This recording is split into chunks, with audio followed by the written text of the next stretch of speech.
Good morning all of you. Welcome back to Asian competition classes. आज हमने शुरू किया है उपराष्ट्रपति। जानेंगे डिटेल में उपराष्ट्रपति से संबंधित जो भी क्वेश्चन है आपके जितने भी एग्जाम में आए हुए हैं टीचर्स द्वारा पूछे गए वो हम उनको कवर करेंगे इसी वीडियो में।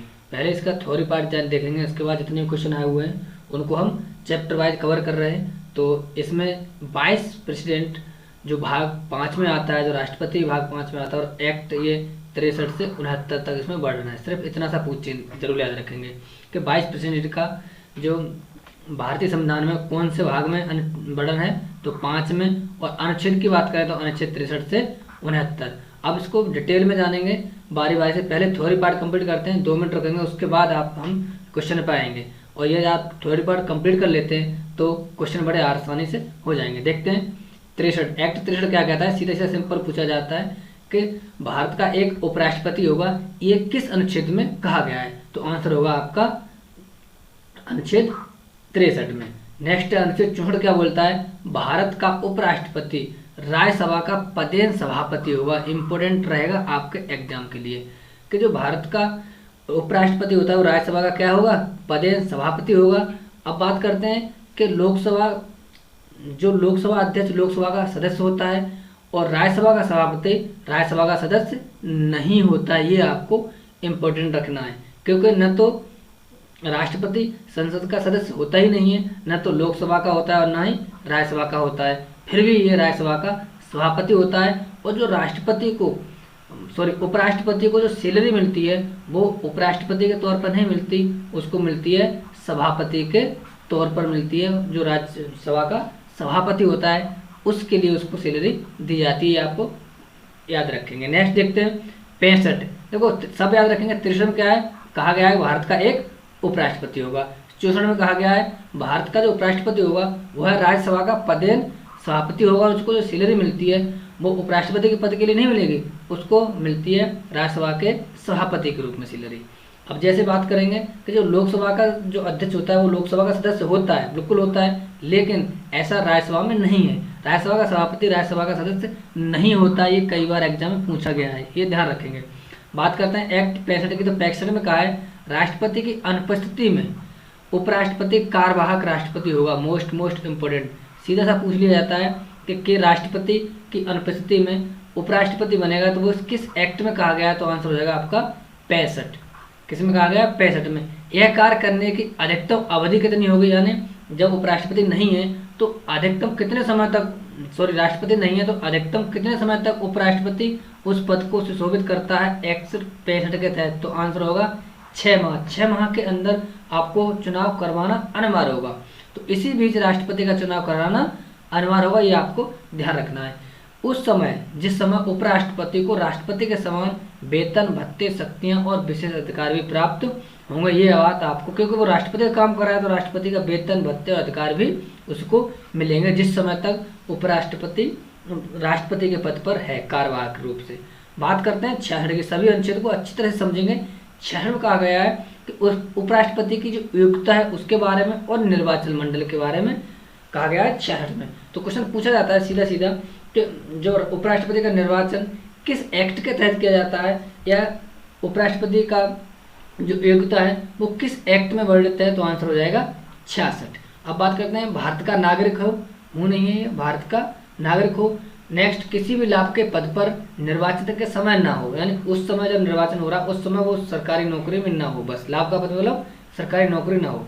नेक्स्ट, राज्यसभा का सदस्य निर्वाचित होने की योग्यता रखता हो। देखो याद रखेंगे, राज्यसभा का सदस्य निर्वाचित होने की योग्यता रखता हो और उसकी 35 वर्ष आय पूरी कर चुका हो और 15,000 रुपये वहाँ पर भी जमा राशि देनी होगी। अब आपको पता है कि ऐसे लोग बहुत से मिल जाएंगे आपको जो सरकारी नौकरी न होगी जिनकी, वह राज्यसभा का सदस्य निर्वाचित होने की योग्यता भी रखता होगा और 35 वर्ष भी कर चुका होगा और 15,000 रुपये जमा राशि भी दे सकता है।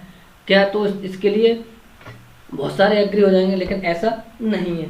क्यों नहीं है ऐसा, क्योंकि इसके साथ साथ संसद के सदस्यों में से आपको 20 प्रस्तावक और 20 अनुमोदक, देखो राष्ट्रपति के में क्या था, 50 प्रस्तावक थे और 50 अनुमोदक थे, यानी टोटल उसके पास 100 सांसदों से मेलजोल होना चाहिए। 100 सांसद उसके सामने हमेशा खड़े हों तभी वो लड़ सकता है, लेकिन इसमें क्या है, इसमें सिर्फ 20 प्रस्तावक होने चाहिए और 20 अनुमोदक। प्रस्तावक मतलब ये है कि 20 लोग उस चुनाव आयोग के सामने जाएं कि हम इन फलाने इंसान को या इनको हम उपराष्ट्रपति बनाना चाहते हैं, और 20 अनुमोदक में जो लिखित रूप से कहें अलग, वो 20 नहीं, ये 20 अलग होने चाहिए, जो 20 सांसद होने चाहिए जो उन लोगों से कहें कि हम लिखित में कहते हैं कि हमारे राष्ट्रपति उपराष्ट्रपति ये बनने चाहिए।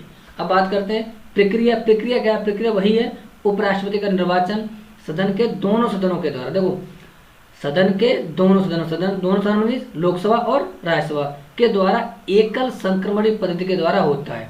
एकल संक्रमणीय पद्धति में कल बता चुका हूँ, आपको न समझ में आए तो दोबारा देखो उस वीडियो को, कल वाली को मैंने उसमें बहुत अच्छी तरह से एकल संक्रमणीय कैसे प्रेफरेंस दी जाती है मैंने आपको अच्छी तरह से बताई है। जिसमें संसद के दोनों सदन के सभी सदस्य भाग लेते हैं, उसमें क्या था, सिर्फ निर्वाचित सदस्य भाग लेते हैं राष्ट्रपति में, लेकिन इसमें संसद के दोनों सदनों के सभी सदस्य भाग लेते हैं। ये बात आपको याद रखनी है, लोकसभा के सभी सदस्य तथा राज्यसभा के सभी सदस्य भाग लेते हैं। नेक्स्ट देखते हैं और इसके बारे में जानेंगे।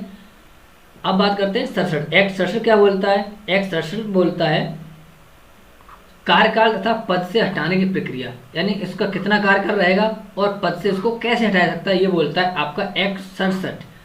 पद ग्रहण करने की तारीख से 5 साल तक, आंसर हो जाएगा कितना साल रहेगा, 5 साल।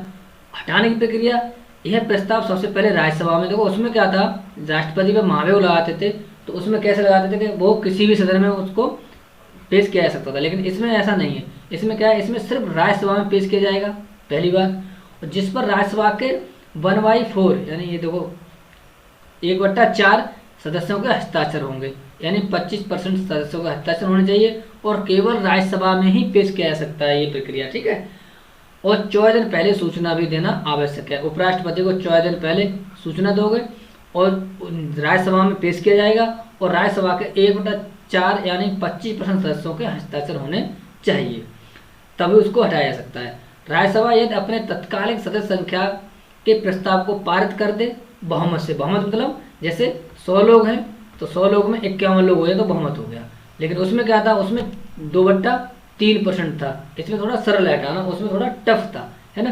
राज्यसभा यदि अपने तत्कालिक सदस्य यानी जितने भी लोग हैं उस समय तत्काल उसमें बहुमत से पास कर दे तो ये पारित हो जाएगा, और उसके बाद लोकसभा की सहमति हो तो, यानी लोकसभा भी अपना बहुमत से पास कर दे तो उपराष्ट्रपति को हटाया जा सकता है। अब बात करते हैं मोस्ट इम्पोर्टेंट, और ये है आपका 68 में क्या कहा गया है कि उपराष्ट्रपति का पद रिक्त होने पर, देखो इम्पोर्टेंट है, उपराष्ट्रपति का पद रिक्त होने पर उसका चुनाव एज सून एज पॉसिबल, जितनी जल्दी हो संभव हो कराना होगा। ये इम्पोर्टेंट है। इसका पद रिक्त होने पर, राष्ट्रपति का पद रिक्त होने पर क्या होता था कि उपराष्ट्रपति राष्ट्रपति का पद संभालता था, लेकिन इसमें ऐसा नहीं है। उपराष्ट्रपति का जब पद रिक्त होता है तो एज सून एज पॉसिबल, जितनी जल्दी हो उसको चुनाव कराना होगा। अब बात करते हैं इम्पोर्टेंट है 69 और लास्ट, शपथ के बारे में बात कही गई है। उपराष्ट्रपति को शपथ राष्ट्रपति दिलाएगा तथा उपराष्ट्रपति अपना त्याग पत्र भी राष्ट्रपति को देगा। अब ये आपको थ्योरी समझ ली। अब जितने भी क्वेश्चन यहाँ से आएंगे वो आप बड़े आराम से आसानी से कर सकेंगे। तो क्वेश्चन को देखते हैं। पहला क्वेश्चन है, भारत के उपराष्ट्रपति का पद कितने समय के लिए होता है? तो मैं बता ही चुका हूँ कितने समय के लिए होता है, 5 साल के लिए होता है, ये मैं अभी बता ही चुका हूँ। और किस में कहा गया है ये कि भारत का एक राष्ट्रपति होगा, तो इसमें कहा गया है एक्ट 63 में भारत का एक राष्ट्रपति होगा। नेक्स्ट है, 2017 के चुनाव में उपराष्ट्रपति पद के लिए यूपीए उम्मीदवार कौन थे? तो यूपीए उम्मीदवार थे गोपाल कृष्ण गांधी। और बात करते हैं एनडीए की, तो एनडीए उम्मीदवार कौन थे? ये जो अभी हैं अपने वेंकैया नायडू। ये वेंकैया नायडू कौन से नंबर के हैं? तो ये व्यक्तिगत के हिसाब से 13वें नंबर के उपराष्ट्रपति हैं। ठीक है, नेक्स्ट देखते हैं, भारत के उपराष्ट्रपति के चुनाव से संबंधित किसी भी विवाद का निर्णय कौन करता है? तो ये करता है सुप्रीम कोर्ट करता है। सुप्रीम कोर्ट का बड़ा संविधान के 124 में किया गया है, आपको याद रखना। और इस समय 48 में गवर्नर है एस.पी. रमन्ना, सॉरी गवर्नर क्यों, मुख्य न्यायाधीश। नेक्स्ट देखते हैं, भारत के उपराष्ट्रपति के चुनाव से संबंधित, तो आंसर क्या होगा? उच्चतम न्यायालय। निम्न में से कौन राज्यसभा अध्यक्ष के रूप में कार्य करता है? तो कौन करता है? आंसर हो जाएगा आपका उप राष्ट्रपति करता है। नेक्स्ट क्वेश्चन देखेंगे, भारतीय संविधान के अनुसार भारत के उपराष्ट्रपति का चुनाव कौन कराता है? राज्यसभा के सदस्यों द्वारा, भारत के प्रधानमंत्री द्वारा, संसद के दोनों सदस्यों द्वारा। तो क्या आंसर हो जाएगा, संसद के दोनों सदस्यों द्वारा होता है। नेक्स्ट, निम्नलिखित में से कौन से विकल्प में भारत का उपराष्ट्रपति बनने हेतु अर्हता नहीं है। देखो नहीं है, कौन सी अर्हता नहीं है। देखो लोकसभा की सदस्यता का धारक हो, नहीं ऐसा तो कहा ही नहीं गया है। किसकी सदस्यता का धारक हो, राज्यसभा की का हो, 35 वर्ष की आयु हो और भारत का नागरिक, तीन हो गई। तो आंसर क्या हो जाएगा, ये नहीं पूछा है तो ये नहीं है आपके, तो ये हमारा आंसर हो जाएगा। नेक्स्ट देखते हैं, उपराष्ट्रपति लोकसभा का सदस्य होता है, नहीं, ये गलत हो जाएगा। राज्यसभा का सदस्य होता है, राज्यसभा का भी नहीं होता है। किसी भी सदन का सदस्य नहीं होता, तो बिल्कुल आंसर हो किसी भी सदन का सदस्य नहीं होता है। फिर भी राज्यसभा का पदेन सभापति होता है। संसद का सदस्य होता है, तो संसद का कहाँ से हो जाएगा जब राज्यसभा लोकसभा का ही नहीं है। तो आंसर हो जाएगा आपका सी इज करेक्ट आंसर। उपराष्ट्रपति अपने पद पर अधिकतम कितने समय तक राष्ट्रपति का कार्यभार संभाल सकता है। मैंने आपको बताया है कि कितने समय तक संभाल सकता है, तो अधिकतम संभाल सकता है 6 माह तक। 6 माह तक कार्यभार संभाल सकता है, इससे अधिक नहीं संभाल सकता। तो आई होप ये वीडियो आपको पसंद आता है तो ज़्यादा से ज़्यादा लाइक, शेयर एंड सब्सक्राइब अवश्य करें। Thank you watching for all. और मैं आज ही शाम को एक और वीडियो लेकर आऊँगा जो आपकी साइंस से साइंस की होगी, और साइंस का दूसरा वीडियो होगा, ये पार्ट 2 होगा साइंस का। और ऐसे ही पार्ट 3, पार्ट 4 में साइंस के जितने भी क्वेश्चन हैं ग्रुप डी में आए हुए हैं, स्पेशल ग्रुप डी के लिए मैं पूरे कंप्लीट कराने वाला हूँ। तो अवश्य उस वीडियो को अवश्य देखें। और ये आपको जॉब चाहिए तो ग्रुप डी के लिए आपके 25 नंबर मेजर पार्ट अदा करता है विज्ञान, तो आप इसे बहुत अच्छी तरह से पढ़िएगा।